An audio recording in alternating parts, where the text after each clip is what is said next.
스럽습니다. 노아의 이야기가 창세기 6장에서 9장 오늘 본문까지 노아의 이야기가 소개가 되고 있죠.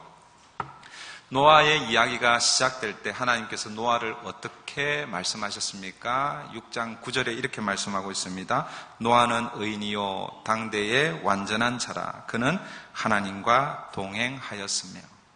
여러분, 한 사람을 소개할 때에 그는 의인이고 그 당시에 완전한 자고 그리고 하나님과 동행했다.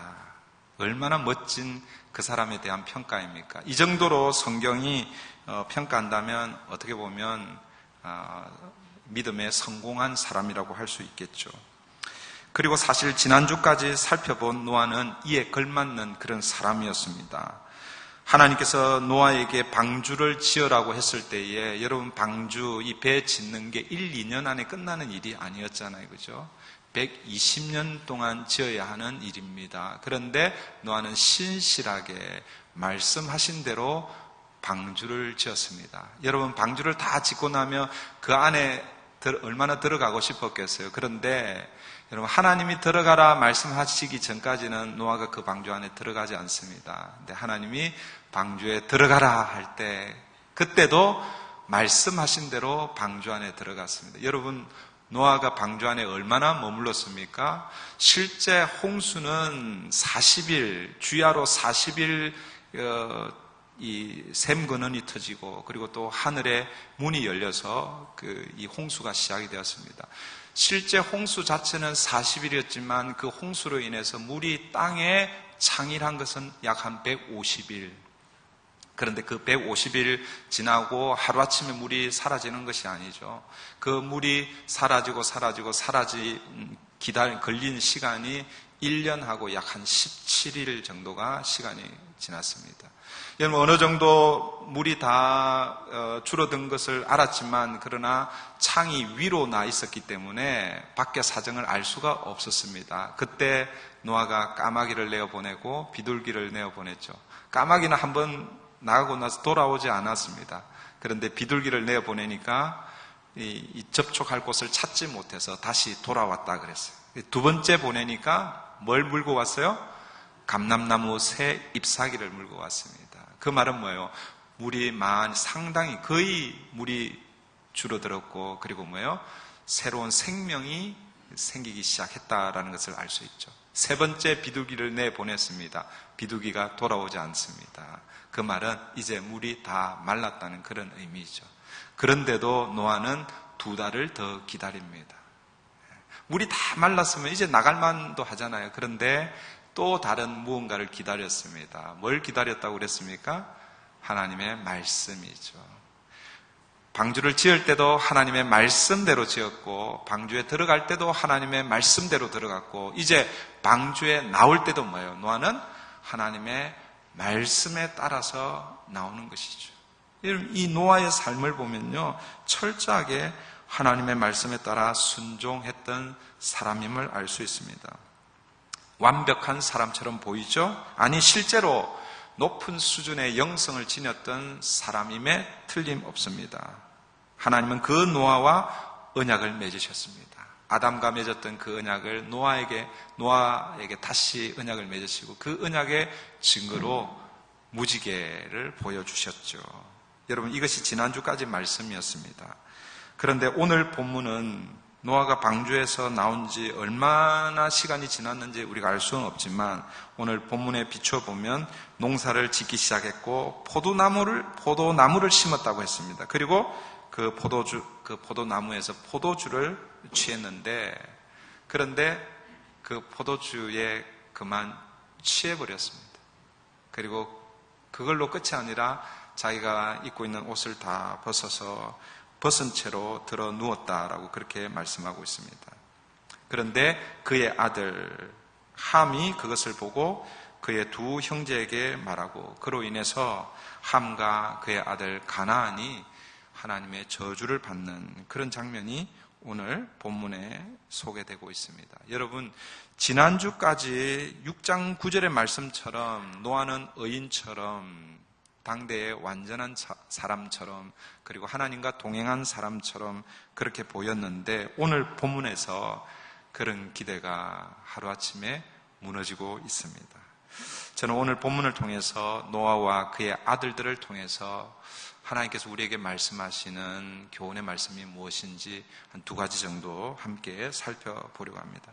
첫 번째, 노아를 통해서 배우는 것은 무엇인가? 여러분, 노아가 하나님께서 의인이고 완전한 자고 하나님과 동행한 사람이라고 그렇게 그렇게 말씀해 주셨지만, 그러나 여전히 노아도 연약한 존재라는 것입니다. 노아도 여전히 뭐예요?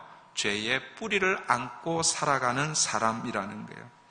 그것을 통해서 우리 인간이 참 연약하다라는 것을 우리가 늘 잊어버리지 말아야 하는 것입니다. 여러분, 홍수 심판을 기준으로 해서 홍수 심판 이전과 그리고 홍수 심판 이후에 하나님이 인간을 보시는 그 기준이 있습니다. 하나님은 어떻게 사람을 평가하고 있는가? 여러분, 홍수 심판 이전에 하나님이 인간을 뭐라고 말씀하시냐? 창세기 6장 5절입니다. 6장 5절을 보시면 이렇게 말씀하시죠. 여호와께서 사람의 죄악이 세상에 가득함과 그의 마음으로 생각하는 모든 계획이 항상 악할 뿐임을 보시고. 홍수 이전입니다. 홍수 이전 하나님 인간을 어떻게 보고 계십니까? 마음으로 생각하는 모든 계획이 악하다라고 그렇게 보고 있습니다. 그것 때문에, 사람의 죄악 때문에 하나님께서 홍수로 심판하신 것이지요. 그러면 홍수 심판 이후에는 어떻습니까? 홍수, 물로 인간의 죄를 다 쓸어버렸습니다. 그러면 인간의 형편이 좀 좋아졌습니까? 그렇지 않습니다. 창세기 8장 21절 중간부터 보면 하나님 이렇게 말씀하시죠. 내가 다시는 사람으로 인하여 땅을 저주하지 아니하리니 이는 사람의 마음이 계획하는 바가 어려서부터 악함이라. 여러분, 하나님께서는요, 홍수 심판 이후에도 여전히 인간을 보실 때에 죄의 뿌리가 있음을 알고 계신 것입니다. 이것은 우리가 아무리 하나님 앞에서 바르게 서 있어도 넘어질 수 있고 실수할 수 있고 또 죄를 지을 수 있다라는 것을 보여주는 것이죠. 비록 우리가 예수 그리스도를 힘입어 하나님의 자녀가 되었습니다. 하나님 앞에서 의로운 사람이라고 그렇게 불려지지만 여전히 우리는 뭐예요? 넘어지고 실수할 수 있다라는 것이죠. 여러분, 오늘 본문에서 노아가 포도주를 만들어 마시고 취한 것에 대해서 하나님께서 어떤 코멘트도 하지 않습니다. 그래서 그것이 포도주를 담궈서 마신 것이 그게 죄다, 죄가 아니다, 이렇게 평가할 수가 없는데, 그런데 여러분, 그 결과가 무엇입니까? 그 결과가 하체를 드러내는 것이죠. 이 하체를 드러냈다라는 것은 성적 수치심, 부끄러움을 보였다라는 이런 의미입니다. 여러분, 수치, 부끄러움은 무엇의 결과인지 여러분 아십니까? 수치와 부끄러움은 죄의 결과입니다. 여러분 잘 아시는 대로 아담과 하와가 에덴 동산에서 범죄하기 전에 그들의 모습은 어떻습니까? 다 벗고 있었죠. 그럼에도 불구하고 그들은 부끄러워하지 않았습니다. 그런데 죄가 들어오자 벗은 것을 부끄러워하는 거죠. 수치스럽게 여겼습니다. 그래서 인간이 한 행동, 가장 첫 번째 먼저 한 게 뭐예요? 무화과 나무 잎을 따서 자기의 수치를 가리는 것이죠. 여러분, 자기의 수치, 부끄러움을 가리는 게 어떻게 보면 인간의 역사입니다. 이걸 다르게 표현하면 죄의 역사이죠. 그래서 우리는요, 멀쩡한 것처럼 보이고 아닌 것처럼 보이지만, 그러나 여러분, 옷으로 우리를 가리기도 하지만 가식으로 우리를 가리고 그렇게 살아가는 존재가 우리 인간이라는 것입니다. 다시 노아를 한번 생각해 보십시오. 노아는 하나님의 말씀에 따라서 120년 동안 방주를 지었던 사람입니다. 홍수가 시작되었습니다. 홍수 심판이 끝났습니다. 1년 이상 그 방주에 있었지만 하나님이 나가라고 하기 전까지는 그 방주에 머물러 있었습니다. 온전히 하나님의 말씀에 순종하여 방주를 짓고 들어가고 나왔던 사람입니다. 오늘로 치자면 믿음에 성공한 사람이라고 그렇게 할 수 있을 것입니다. 그런데 그가 방주에서 나온 이후에 그도 역시 사람인지라 실족하고 넘어지고 있다라는 것입니다. 여러분, 높은 산을 오르는 등산 전문가들의 말을 들어보면 언제 실족합니까? 산을 오를 때 실족합니까? 아니면 정상을 찍고 내려올 때 여러분 실족합니까? 여러분들 다 아시는 대로 여러분 정상을 향해서 올라가는 사람은 긴장하고 또 주위를 살피기 때문에 조심스럽게 올라갑니다. 그런데 이상합니다. 정상을 정복하거나 뭔가를 성취하고 나면 마음이 해이해집니다. 풀어지는 것이죠. 내려올 때 넘어지는 것이지요. 성경에 믿음의 사람들이 넘어지는 그런 모습을 보면요, 다 이런 패턴입니다. 여러분, 여호수아 이스라엘 백성들이 가나안 땅을 정복할 때에 요단강을 건너가는 것도 기적이었지만, 여러분, 요단강을 건너갔을 때에 가나안 땅에 사는 모든 사람들이 이스라엘 백성들이 지난 40년 동안 광야에서 하나님께서 어떻게 그들 인도하셨는지 그 소문을 다 듣고 자기 문을 다 걸어 잠궈 버렸습니다. 여리고 성은 그냥 보기에도 난공불락의 성이었습니다. 그런데 성문을 딱 닫아 놓으니까 누구도 침범할 수가 없는 거예요. 아니, 나와서 싸워야 뭐 이기든지 어떻게 하든지 할 건데 그 문을 걸어놓고 있으니까 싸움이 안 되는 거죠. 그런데 하나님께서 이상한 방법으로 여리고성을 무너뜨리게 하시잖아요. 여러분, 여리고성에서 대승리를 경험했습니다. 그 다음에 나아갔던 곳이 어디입니까? 아이성이잖아요. 아이성.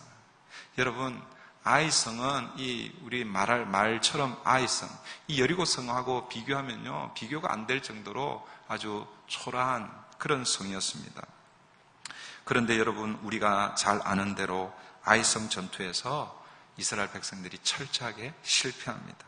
여러분, 그 이유가 어디에 있었습니까? 물론 아간이라는 한 사람이 범죄한 결과로 그런 일이 있었지만, 그러나 또 하나의 원인을 찾아본다면 이스라엘 백성들이 여리고성에서의 승리를 너무 과신했기 때문에 그렇습니다. 여리고성을 무너뜨린 그 이후에 그 승리에 도취되어 여러분, 이들이 뭐라고 말하는지 아십니까? 이렇게 얘기합니다. 백성을 다 올라가게 하지 말고 2-3천 명만 올라가서 아이를 치게 하자. 그들은 소수이니 모든 백성을 거리로 보내어 수고롭게 하지 말자. 이렇게 얘기하는 거죠. 여리고성을 무너뜨렸는데 아이성 전도야. 걷더니 우리가 이길 수 있습니다. 그렇게 갔는데 어떻게 됩니까? 무너지는 것이죠. 실족하는 것이죠. 성공했다고 할 때 그때 여러분 넘어지는 것입니다. 여러분, 다윗의 경우도 여러분 잘 알죠? 그가 사울 왕을 피해 다닐 때, 도망자의 신세로 있을 때 그는 언제나 하나님을 의지했습니다. 그는 언제나 하나님을 붙들었습니다. 그런데 그가 왕이 되었고 나라를 평정했고 주위의 많은 나라들로부터 조공을 받고 이제는 다 이루었다고 생각할 그때에 어떤 일이 일어나요? 자기의 충실한 부하 우리아의 아내 밧세바를 범하는 그런 실족을 하게 되는 것이죠. 그래서 사도 바울은 고린도전서 10장 12절에서 우리에게 이렇게 권면합니다. 선줄로 생각하는 자는 넘어질까 조심하라. 사랑하는 성도 여러분, 노아는 의인이고 완전한 자고 하나님과 동행하는 정말 이 믿음의 거장처럼 보였는데, 그런데 오늘 노아를 통해서 믿음의 사람들을 통해서 우리가 배우는 것은 우리 인간은 언제나 넘어질 수 있는 그런 가능성이 있는 사람이다. 어떤 사람도 죄로부터 자유로울 수 없다라는 그런 의미입니다. 여러분, 우리는 다 실수하고 넘어지고 죄를 지을 수밖에 없습니다. 이것이 오늘 본문을 통해서, 특별히 노아를 통해서 우리에게 말씀하시는 하나님의 교훈입니다. 오늘 본문을 통해서 배우는 두 번째 교훈은 아들들을 통해서 배우는 교훈입니다. 함을 통해서는 우리는 반면 교사를 삼아야 되고, 그리고 셈과 야벳을 통해서는 정면 교사로 삼아야 됩니다. 무슨 얘기냐면 이 함의 행동을 우리가 따라가면 안 되고 셈과 야벳의 행동을 우리가 따라가야 하는 것입니다. 저를 한번 따라하겠습니다. 스피커가 되지 말고 스폰지가 됩시다. 여러분 지금 스피커를 통해서 여러분들이 제 설교를 듣고 있죠? 스폰지가 뭔지 아실 거예요. 근데 오늘 제가 이 두 부류의 이 아들들을 통해서 우리가 좀 교훈을 받았으면 좋겠습니다. 여러분, 노아의 아들들 중에서 누가 스피커 역할을 하고 있는가? 함이죠. 22절 같이 한번 볼게요. 다 같이 읽습니다. 시작. 가나안의 아버지 함이 그의 아버지의 하체를 보고 밖으로 나가서 그의 두 형제에게 알림해. 여러분, 이 구절에서 동사가 3개가 나오는데 그 중에서 2개를 보시면 보고 그리고 알림해입니다. 여기에서 사용된 이 보고, 보다라는 이 말은 단순히 그냥 보았다 이런 의미가 아니라 어떤 목적을 가지고 자세히 관찰했다라는 그런 의미입니다. 그러니까 자세하게 살펴보는 것이죠. 또 이 알리다라는 이 말은 그것을 누설하다, 비밀 같은 것을 이렇게 다른 사람들에게 이렇게 소위 까발리는 거예요. 이런 걸 알리다라는 이 단어가 가지고 있는 의미입니다. 여러분, 함은 처음에는 우연히 술에 취해서 아버지의 벗은 몸을 우연히 보았을 수 있습니다. 그런데 그 다음에 행동이 이제 문제인 것이죠. 그것을 보았는데 그것을 그 아버지의 수치를 가려줘야 되는데 오늘 본문이 우리에게 말씀하시는 것은 그것을 보고 그리고 두 형제들에게 알렸다라는 것입니다. 이 보고라는 이 말, 성경학자들은 아버지의 하체를 그냥 보고 지나간 것이 아니라 자세히 관찰했다라는 것이죠. 그리고 그 아버지의 그 하체, 그 성적인 어떤 이런 부분들을 상징하는데 그것을 악의적으로 보고 그리고 아버지의 수치를 드러내고 모욕했다라고 그렇게 보는 것입니다. 거기서 멈춘 것이 아니라 그 사실을 형제들에게 경멸과 조롱으로 보고하고 있다라는 것이죠. 까발리고 있다라는 것입니다. 다르게 표현하면 스피커 역할을 했다라는 그런 의미죠. 여러분, 함의 이 행동으로 어떤 일이 벌어집니까? 나중에 이 사실을 알고 나서 하나님께서 함과 그의 아들 가나안을 저주하고 있습니다. 24절, 25절입니다. 노아가 술이 깨어 그의 작은 아들이 자기에게 행한 일을 알고 이에 이르되 가나안은 저주를 받아 그의 형제의 종들의 종이 되기를 원하노라 하고. 여러분, 이 구절을 읽으면 그냥 지나치면 하나님이 함을 저주했구나 이렇게 생각할 수 있는데 자세히 보면요, 잘못은 함이 했는데 저주는 누가 받고 있느냐? 함의 아들 가나안이 받고 있다라는 것입니다. 왜 함이 잘못을 했는데 그의 아들 가나안이 저주를 받고 있는가? 지금 이 노아가 이 함과 함이 있었겠죠. 또 가나안도 있었는지는 모르겠지만 이것은 개인적으로 화가 나서 지금 노아가 그렇게 하고 있는 것이 아니라고 그렇게 얘기합니다. 이것은 노아를 통해서 하나님이 함과 그의 가정을 심판하고 있다라는 그런 말씀입니다. 여러분, 비록 노아가 실수를 했습니다. 아버지죠. 아버지가 실수를 했지만 그러나 실수한 아버지도 여전히 아버지인 것이죠. 그 말은 여러분, 부족하지만 실수하지만 아버지의 권위가 있다라는 것이지요. 그래서 지금 이 시간에 이 노아가 함과 그의 가족, 그의 자녀들, 그의 후손들을 저주하는 것은 개인적으로 그렇게 하는 것이 아니라 아버지의 권위를 가지고 하나님께서 공적으로 그렇게 심판한다라는 그런 의미입니다. 그런데 왜 그 아들만 그렇게 하는 것이 아니라 가나안을 언급하고 있는가? 학자들마다 여러 의견이 있지만 가장 설득력이 있는 것은 여러분, 이 사건이 언제 일어난 사건입니까? 노아 때 일어난 사건이잖아요. 그죠? 노아 때 일어난 사건이지만 이것을 기록하고 있는 사람은 누가 기록하고 있습니까? 모세가 기록하고 있는 거예요. 노아가 기록한 것이 아니라 모세가 기록하고 있습니다. 여러분, 모세는 지금 어떤 상황에 있습니까? 430년 동안 애굽 땅에서 종되었던 이스라엘 백성들을 출애굽시켜서 지금 어디를 향해서 가고 있습니까? 하나님께서 보여주신 땅, 그게 어디예요? 가나안 땅이죠. 젖과 꿀이 흐르는 가나안 땅입니다. 지금 이스라엘 백성들 이끌고 젖과 꿀이 흐르는 가나안 땅으로 가고 있는데, 그런데 그 가나안 땅은 빈터가 아닙니다. 주인이 없는 땅이 아닙니다. 이미 누가 살고 있습니까? 가나안 족속과 그 외에 여러 족속들이 이미 그 땅을 차지하고 살고 있습니다. 그런데 여러분, 그 땅을 갈 때에 정탐꾼을 보내잖아요. 근데 정탐꾼들이 뭐라고 보고합니까? 10명의 정탐꾼들이 첫 번째는 이렇게 보고하죠. 과히 그 땅은 젖과 꿀이 흐르는 땅입니다.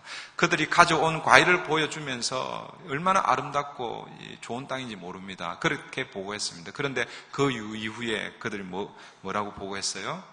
그런데 우리는 갈 수 없습니다. 왜 갈 수 없다고 그랬어요? 그들은 강대한 족속들입니다. 아낙 족속을 보고 그들에 비하면 우리는 뭐라고요? 메뚜기 같습니다. 그렇게 보고했잖아요. 그 일로 말미암아 이스라엘 백성들이 40년을 광야 다시 배회하게 되는데, 여러분, 어떤 학자는 이렇게 얘기하는 거예요. 이스라엘 백성들에게 그들이 비록 강하고 장대하지만 이미 노아의 시대에 하나님의 저주로 심판받을 민족이 그 가나안 족속, 그 가나안 땅에 살고 있는 민족들이라는 것입니다. 함의 아들 가나안의 후손들이 그 땅에 살고 있는데, 그들이 아무리 강하게 보여도 노아를 통해서 뭘 받았다고요? 저주를 받았다라는 거예요. 그래서 오늘 이렇게 이 노아의 때에 이 말씀을 이렇게 기록하고 있다라고 그렇게 해석합니다. 어쨌든 오늘 본문에서 함은, 여러분, 비록 아버지가 실수하여 수치와 부끄러움을 드러내었지만 아버지의 권위를 인정하고 그 수치를 가려준 것이 아니라 오히려 그 수치를 드러내고 조롱하고, 그리고 그것을 아들들에게, 다른 형제들에게 떠벌리고 그렇게 스피커 역할을 했다라는 것이죠. 그런데 여러분, 셈과 야벳은 어떻습니까? 23절 같이 보겠습니다. 23절 다 같이 읽습니다. 시작. 셈과 야벳이 옷을 가져다가 자기들의 어깨에 메고 뒷걸음쳐 들어가서 그들이 얼굴을 돌이키고 그들의 아버지의 하체를 보지 아니하였더라. 셈과 야벳이 어떻게 하고 있습니까? 옷을 가져다가 어깨에 메고, 어깨에 아마 이렇게 걸치고 뒷걸음쳐서 들어가서 아버지의 하체, 수치와 부끄러움을 가려주고 있습니다. 이불의 역할을 하고 있죠. 아버지의 수치와 부끄러움을 자신들이 다 스폰지처럼 다 자신들이 다 소화하고 있습니다. 여러분, 아버지의 수치와 허물을 덮어주었던 셈과 야벳에게 노아가 축복합니다. 26절, 27절. 또 이르되 셈의 하나님 여호와를 찬송하리로다. 가나안은 셈의 종이 되고 하나님이 야벳을 창대하게 하사 셈의 장막에 거하게 하시고 가나안은 그의 종이 되게 하시기를 원하노라. 사랑하는 성도 여러분, 함의 반면 교사로 삼아서 셈과 야벳을 쫓아가는 인생 되기를 바랍니다. 그런데 여러분, 우리가 신앙생활을 하면 어렵고 힘든 시간들이 있잖아요. 그죠? 여러분의 경우에는 교회를 다니고 신앙생활을 할 때 어떤 경우, 무엇이 가장 힘이 듭니까? 사람에 따라 다를 수 있지만 저는 이제 목사이긴 하지만 제가 어려서부터 신앙생활을 하고 하면서 제일 힘든 게, 신앙생활을 하는 게 힘든 게 관계에서 오는 문제, 관계가 깨어지고 이런 것들, 그리고 또 그 관계가 깨어지는 것은 서로의 허물이 드러나고 그 허물을 이게 서로 막 여기저기 이렇게 알리고 이럴 때 어려운 것 같아요. 여러분들은 어떻습니까? 여러분, 우리는 처음에 살펴본 것처럼 다 연약한 존재입니다. 다 실수하고 넘어지고 우리 안에 허물들이 있을 수 있습니다. 그런데 여러분, 그것이 드러날 때에 그것 때문에 찾아오는 수치, 부끄러움 때문에 견딜 수 없는 것이죠. 그걸 스스로 가리려고 하고 그렇게 하는 것이죠. 그런데 여러분, 그것을 서로서로 덮어주고 서로서로 가려주는 것, 이것이 공동체일 것입니다. 사랑하는 성도 여러분, 오늘 이 아들들을 통해서 함은 스피커가 되고 있습니다. 그런데 셈과 야벳은 이불이 되고 있죠. 스펀지가 되고 있습니다. 아버지의 수치와 부끄러움을 덮어주고 더 이상 그 수치와 부끄러움이 다른 사람들에게 이렇게 나가지 않도록 그렇게 하고 있다라는 것입니다. 여러분, 성경에서 가장 먼저 가리움을 받은 사람이 누구입니까? 아까도 잠깐 우리 서두에 언급했는데 아담과 하와입니다. 하나님 앞에서 범죄한 아담이 자신의 수치와 부끄러움을 무엇으로 가렸습니까? 무화과 나무 잎을 엮어서 치마를 만들어서 그렇게 가렸습니다. 여러분, 한번 상상해 보세요. 좀 멋있어 보입니까? 우리 그림이나 혹은 그런 영화를 보면 멋있게 그렇게 보일 수 있을지 모릅니다. 그러나 여러분, 얼마나 보잘것없는지 몰라요. 시간이 조금만 지나면 다 말라 비틀어질 것이, 그것이 바로 뭐예요? 아담과 하와가 만드는 그 무화과 나무 치마이죠. 여러분, 우리 인간이 우리의 수치와 우리의 부끄러움, 우리의 죄를 가린다고 해도 가릴 수 없다라는 것이죠. 그러나 하나님께서 그때 무엇으로 아담과 하와를 가려주셨습니까? 짐승의 가죽으로, 가죽 옷을 입혀서 그들의 수치, 부끄러움을 가려주셨습니다. 시편 32편 1절은 이렇게 말씀합니다. 허물의 사함을 받고 자신의 죄가 가려진 자는 복이 있도다. 다시요. 허물의 사함을 받고 자신의 죄가 가려진 자는 복이 있도다. 다윗은 허물의 사함을 받고 자신의 죄가 가려진 것이 복이다라고 이렇게 말씀하고 있습니다. 사랑하는 성도 여러분, 오늘 저와 여러분의 최고의 복이 무엇입니까? 우리의 죄와 허물을 하나님께서 덮어주신 것, 가려주신 것, 이것이 뭐예요? 가장 최고의 복이라는 것입니다. 그런데 여러분, 사람들은 그 죄와 수치, 부끄러움을 자신의 힘으로 가리려고 한다라는 것입니다. 여러분, 우리 스스로의 힘으로는 우리의 수치, 부끄러움, 우리의 죄를 가릴 수가 없는 것입니다. 이사야 59장 5절 6절에 이렇게 말씀합니다. 독사의 알을 품으며 거미줄을 짜나니 그 알을 먹는 자는 죽을 것이요 그 알이 밟힌즉 터져서 독사가 나올 것이니라. 그 짠 것으로는 옷을 이룰 수 없을 것이요 그 행위로는 자기를 가릴 수 없을 것이며. 여러분, 사람이 스스로 자기를 가리려고 하는데 오늘 이 이사야 59장에서는 무엇으로 가리려고 하고 있습니까? 거미줄로 짠 옷을 가지고 자기를 가리려고 한다는 거예요. 거미줄 아시죠? 여러분, 스파이더맨이 아닙니다. 여러분 거미줄 그것으로 가리려고 하는데 그게 가려지겠습니까? 가릴 수 없는 것이죠. 사랑하는 성도 여러분, 오늘 저와 여러분의 수치, 죄, 부끄러움을 무엇으로 가려야 하겠습니까? 어린 양 대신 예수 그리스도로 여러분 가려야 하는 것이지요. 어떻게 예수 그리스도로 옷 입을 수 있는가? 갈라디아서 3장 27절은 우리에게 이렇게 말씀합니다.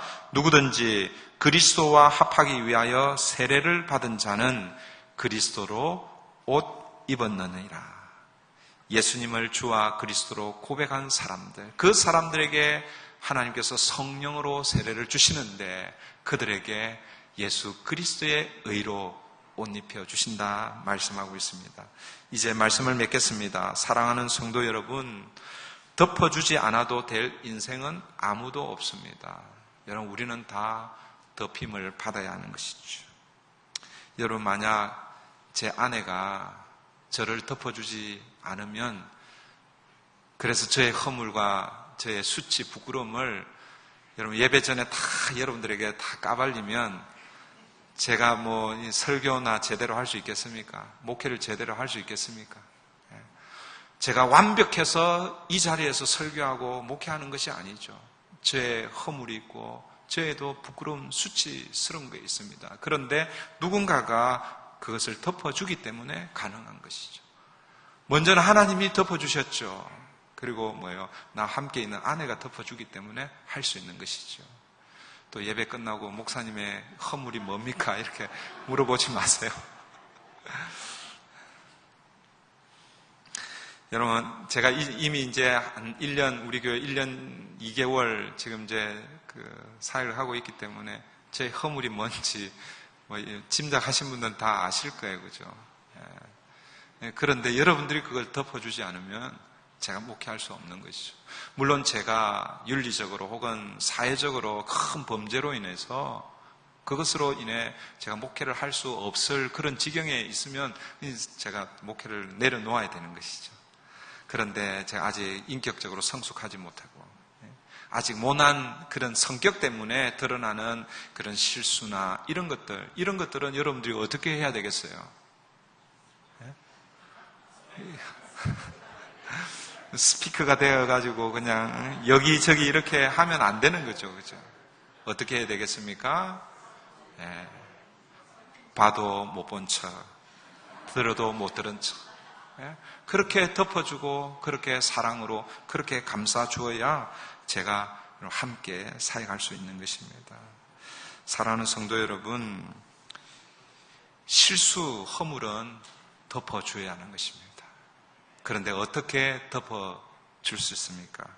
베드로전서 4장 8절은 우리에게 이렇게 말씀합니다. 무엇보다도 열심으로 서로 사랑할지니 사랑은 허다한 죄를 덮느니라. 우리의 허물을 덮어주는 것은 사랑입니다. 여러분, 우리가 이 사랑을 먼저 받았잖아요. 하나님이 우리의 죄와 허물을 하나님의 사랑으로 예수 그리스도로 우리를 덮어주셨습니다. 여러분, 이미 우리가 그 주님의 사랑에 그것으로 덮임을 받았다면 이제는 우리 차례인 것입니다. 우리가 뭐예요? 우리 옆 사람 한번 쳐다보세요. 앞뒤 좌우에 계신 분들 한번 쳐다보세요. 우리가 함께 주님의 사랑으로 덮어줘야 하는 것입니다. 사랑하는 성도 여러분, 이 하나님의 사랑이 저와 여러분 가운데 그리고 우리 브릿지 교회 가운데 가득해지기를 바랍니다. 이제 9월부터 목장 모임이 시작됩니다. 목장 모임 기대가 되시죠? 2달 동안 편히 쉬셨는데 모르겠어요. 이런 생각하고 있는지 모르겠어요. 2달 동안 편했다. 어떻게 또 이제 목장 모임을 시작할까? 여러분, 기회입니다. 무슨 기회요? 허물과 또 실수를 덮어줄 기회인 것이죠. 여러분이 덮임을 받고 또 내가 상대를 덮어주는, 그래서 주의 사랑이 우리 목장 가운데, 우리 교회 가운데, 우리 안에 가득하기를 주의 이름으로 축원합니다. 이 시간 우리 말씀을 붙들고 같이 한번 기도하십시다. 먼저 기억해야 할 것은 우리 인간은 참 연약한 존재라는 것이죠. 노아가 의인이고 완전한 자고 하나님과 동행하였지만 그러나 여전히 그 안에는 죄의 뿌리가 있었습니다. 우리가 하나님의 백성이지만, 하나님의 자녀이지만 여전히 우리는 뭐예요? 실수하고 넘어질 수 있는 존재입니다. 그럴 때에 우리가 어떻게 해야 하는 것입니까? 그럴 때에 우리의 허물을 덮어줘야 하는 것이죠.